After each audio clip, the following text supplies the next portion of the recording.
नमस्कार साथियों, मैं अविनाश दास रेशनल कबीर यूट्यूब चैनल में आप सबका हार्दिक स्वागत करता हूं। दोस्तों, चैनल को सब्सक्राइब ना किए होंगे तो सब्सक्राइब जरूर करें, शेयर करें, अपने सभी साथियों तक पहुंचाएं।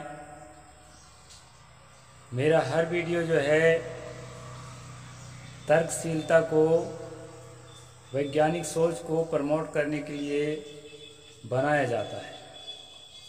साथियों, आज दो महत्वपूर्ण दिन है। एक दिन तो है बाबा साहेब डॉक्टर भीमराव अंबेडकर द्वारा मनुस्मृति दहन का दिवस। उस पर मैं थोड़ी देर से वीडियो जरूर बनाऊंगा, चाहे जितना छोटा या बड़ा जैसा भी बनाऊं। और एक दूसरा दिन है दोस्तों, क्रिसमस डे। क्रिसमस डे का मतलब है, जो क्रिश्चियनिटी है, जो ईसाई धर्म है, उसके प्रवर्तक प्रभु यीशु का जन्म दिवस। तो प्रभु यीशु का जन्म दिवस आज बड़े हर्षोल्लास के साथ लोग मना रहे हैं। और उन सभी मानवता प्रेमियों को मैं अपनी ओर से बहुत बहुत मंगल कामनाएं प्रेषित करता हूं। दोस्तों, हर व्यक्ति के जीवन में अच्छे बुरे दो तरह के पहल होते हैं। प्रभु यीशु एक ऐसे महामानव हैं जिसके फॉलोअर आज दुनिया में सबसे ज्यादा हैं।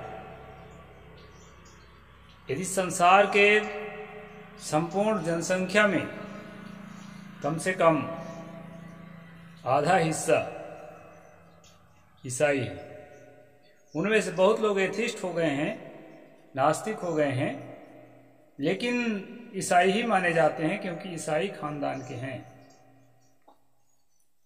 तो साथियों, ऐसा कौन सा काम कर दिया प्रभु ईसा ने जो इतना तेजी से इतना विकास किया कि पूरी दुनिया में छा गए। दुनिया में छा जाने के लिए कुछ महत्वपूर्ण बातें होती है, उस पर मैं संक्षेप में चर्चा कर रहा हूं। साथियों, पहले हमारे पुरखा पढ़े लिखे नहीं होते थे, सोच विकसित नहीं थी। जब उन्हें कोई बात बताई जाती थी तो वो विश्वास करते थे। इसलिए ईसाई धर्म में विश्वास करने को बहुत बड़ा महत्व दिया है। विश्वासी भी कहते हैं वो अपने अनुयायियों को। तो आसानी से विश्वास करते थे। आज भी भारत में इतनी जागृति नहीं है तो आसानी से किसी बात पर विश्वास करते हैं। बात सच है या झूठ है, इसकी परीक्षा नहीं करते। साथियों, जब लोगों ने बताया कि यूसुफ बढ़ई के साथ विवाह होने के पहले, मंगनी होने के पहले, सगाई होने के पहले माता मरियम गर्भवती थी, तो स्वाभाविक रूप से सवाल होता है कि बिना विवाह के गर्भ कैसे ठहरा होगा। तो साथियों, उत्तर में बताया गया कि पवित्र आत्मा अर्थात परमात्मा, परमेश्वर ने आकर के सपने में उनके साथ, उनके अंदर प्रवेश किया और उसी के परिणाम में गर्भ ठहरा। और वही गर्भ जो है प्रभु यीशु के रूप में आज तक संसार में प्रसिद्ध है। साथियों, अचरज का विषय है, जैसे तथागत बुद्ध के बारे में कहा जाता है कि माता महामाया ने अपने सपने में सफेद हाथी देखा और उसी से गर्भ ठहरा और बुद्ध प्रकट हो गए। इस तरह पहले विश्वासी बहुत होते थे और जो है वाचाल लोग, वाक्पटु लोग इस तरह से चमत्कारी बातों को लोगों में प्रचार करते थे और लोग उस पर विश्वास करते चले जाते थे। ईसा का एक पक्ष बहुत ही उजला है और मैं इस उजला पक्ष को नमन करता हूं, बार बार नमन करता हूं। उजला पक्ष ये है कि मनुष्यों को दुख मत दो, दुखी मनुष्यों की मदद करो, सम्मान दो, धन दो, जो तुम्हारे पास है वो दो, लेकिन अपने सामने किसी को दुखी देख करके द्रवित ना हो, ऐसा तुम्हारे जीवन का एक भी पल न बीते। ये प्रभु यीशु का संदेश सबसे ज्यादा मार्मिक है। और दोस्तों, यही संदेश जो है सबसे ज्यादा काम किया है उसके जो कम्युनिटी के विस्तार करने। रही बात अंधविश्वास की कि 3 दिन का गड़ा हुआ लाजोर का मुर्दा प्रभु यीशु ने जीवित किया, अंधों को आंख दिया, रोगियों को चंगा किया, और आज भी उनके अनुयायी ऐसा कर रहे हैं। तो दोस्तों, संख्या बढ़ाने में यह भी महत्वपूर्ण भूमिका अदा किया है, क्योंकि जो दुखी होता है, जो पीड़ित होता है, जो रोगी होता है, जो कराह रहा होता है, जो गरीबी में तड़प रहा होता है, जो अनेक तरह के अपमान झेल रहा होता है, चाहे वो जाति अपमान हो, चाहे वो गरीबी के कारण हो या किसी कारण से हो, उसको असहायपन महसूस होता है। ऐसे समय में आकर के यदि उसको कहा है ना, प्यार झूठा सही दुनिया को दिखाने आ जा, तू किसी और से मिलने के बहाने आ जा, तो अगर झूठा ही सही, अगर थोड़ी भी राहत, थोड़ी भी मरहम कोई आकर लगाएगा तो निश्चित रूप से वह व्यक्ति प्रभावित होगा और उसमें अपनापन का भाव जगेगा। तो साथियों, रोगियों को चंगाई के नाम से, और जो है, हालांकि है ये अंधविश्वास,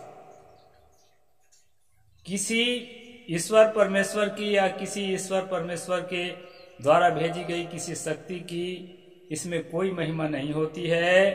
किसी को बीमारी हो दोस्तों, किसी को परेशानी हो तो वैज्ञानिक सिस्टम से इलाज कराए, हॉस्पिटल में जाए और जांच कराए और बारीकी से अपने शरीर के इलाज कराए। कभी कभी इलाज फेल भी हो जाता है। शरीर की संरचना इतनी जटिल है दोस्तों, शरीर के फंक्शंस इतने जटिल हैं जिनको विज्ञान भी नहीं पकड़ पाता। प्रयास करते हुए भी कभी कभी असफलता मिलती है। ऐसे समय में धैर्य और ढाढ़स का परिचय दें, न कि झाड़ फूंक का सहारा लें। झाड़ फूंक चाहे ईसाइयों का हो, हिंदुओं का हो, मुसलमानों का हो या किसी भी मजहब का हो, झाड़ फूंक जो है एक तरह का षड्यंत्र है, धोखा है, जालसाजी है, बदमाशी है। इससे आपको बचना चाहिए। मानसिक रूप से इतना अपने आप को तैयार करें, इस तरह चीजों से अपने आप को बचाएं दोस्तों। क्योंकि आपको मैं उदाहरण के तौर पर पेश करता हूं स्टीफन हॉकिंग्स को। 23 साल की अवस्था में पूरे शरीर का पैरालिसिस हो गया था, लेकिन तगड़ी इतनी सोच थी कि उन्होंने कभी भी झाड़ फूंक, तंत्र मंत्र, पत्रा पंचांग, देवी देवता, ईश्वर परमात्मा, लगन मुहूर्त, इस तरह से अंधविश्वास पूर्ण चीजों को कभी उन्होंने अपने जीवन में फटकने नहीं दिया और कभी उन्होंने स्वीकार नहीं किया। स्वीकार करने की तो बात छोड़ ही दीजिए, आधिकारिक तौर पर वो पहले वैज्ञानिक हैं जिन्होंने घोषणा के तौर पर बताया कि ईश्वर कुछ नहीं होता है, कोई अल्लाह ईश्वर नहीं। हालांकि पहले भी वैज्ञानिक लोग नहीं मानते थे किसी ईश्वर परमात्मा को, लेकिन आधिकारिक तौर पर इस तरह घोषणा नहीं किए थे। तो उनके जीवन को देखिए कि कितना ढाढ़स, कितना धैर्य। ऐसी विषम परिस्थिति, व्हील चेयर पर रहते हुए भी उन्होंने किसी ईश्वर की प्रार्थना नहीं की, किसी झाड़ फूंक का सहारा नहीं लिया और जो है नोबेल विजेता महान वैज्ञानिक के रूप में अपना जो है प्रस्तुति दिया। तो साथियों, आज क्रिसमस डे है। ईसाइयों की सफलता के 2 प्रमुख कारण मैंने बताए। एक कारण तो बहुत ही उजला है, उसको मैं नमन करता हूँ, बार बार नमन करता हूँ। वो है मानवता और मानवीय संवेदना के प्रति हमेशा जागते रहने। इसको हम लोगों को अपनाना चाहिए।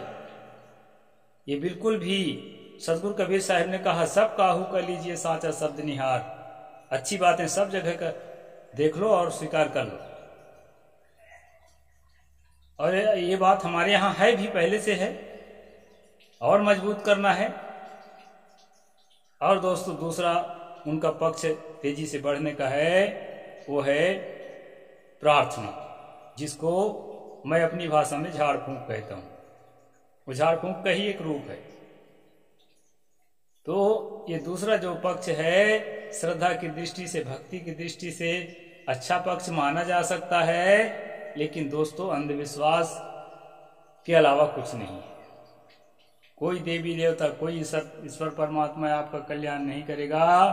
आप अपने कल्याण के लिए, सदगुरु कबीर ने कहा, हो हुजूर ठाड़ कहता हूँ, तुम अपना स्वामी खुद हो, मैं खड़े होकर दृढ़तापूर्वक कहता हूँ। और तथागत बुद्ध ने कहा, आत्म दीपो भाव, अपना प्रकाशक खुद बनो। तो दोस्तों किसी ईश्वर के भरोसे, किसी अदृश्य शक्ति के भरोसे, किसी पवित्र आत्मा के भरोसे आपको नहीं रहना चाहिए। और आपको जो है, सतगुरु ने कहा, लोग भरोसे कौन के बैठ रहे यार गाय, ऐसे जिए रहे जम लुटे जस मटिया लुटे कसाय। तो दोस्तों किसी अदृश्य शक्ति के भरोसे नहीं बैठना है, आपको पुरुषार्थ करना है। सतगुरु कबीर साहब का मार्ग पुरुषार्थ का मार्ग है, और यीशु की अच्छी बातों के प्रति श्रद्धा रखना है। हम किसी को पराया या किसी को बुरा नहीं कहते हैं दोस्तों। कबीर पंथ की ये पहचान है कि किसी से नफरत ना करें। ईसाइयों में मनुष्य के अलावा बाकी प्राणियों में आत्मा नहीं मानते। कहते हैं कि मनुष्य में आत्मा है, आत्मा के लक्षण है कि वो परमात्मा को याद कर सकता है।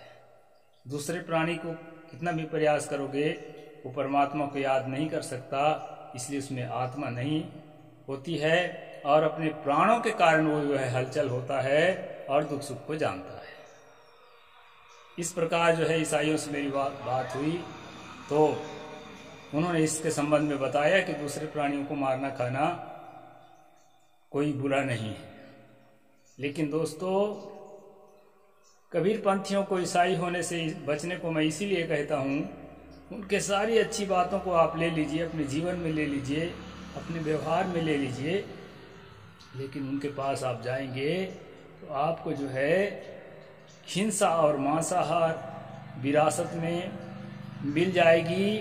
और आप जो है अपने अहिंसक प्रवृत्ति को और शुद्ध सात्विक और जो वेजिटेरियन जो आपके आहार पद्धति है उससे आप दूर हो जाएंगे और अपने पैर में कुल्हाड़ी मार लेंगे। इसलिए साथियों आपको कभी भी रुख नहीं करना चाहिए किसी भी पंथ की तरफ जाने का। अपने पंथ में जो अच्छाई है वो तो है ही, दूसरे पंथ की अच्छाइयों को ले लें और उतने अंशों को लें। कोई सेव का फल है, थोड़ा सा दाग लग गया है, सड़न शुरू हो गई है, उतने अंश को काट के फेंक दें, शेष अच्छे अंश को ले लें। इस प्रकार से साधु होना चाहिए। सतगुरु कहे जैसा शोभ सुभाए, और सार सार को कही रहे थोथा दे उड़ाए। तो कहीं कन्वर्जन करने की जरूरत नहीं है। मैं कई बार कह चुका हूं, जब मुझे लोगों ने कहा कि हिंदू धर्म को आप कहते हैं कि मैंने त्याग दिया, दिल से त्याग दिया, तो अब किस धर्म की ओर रुख करोगे? तो मैंने जवाबों में कई बार कह चुका कि एक दलदल से निकलकर दूसरे दलदल में गिरना समझदारी नहीं है।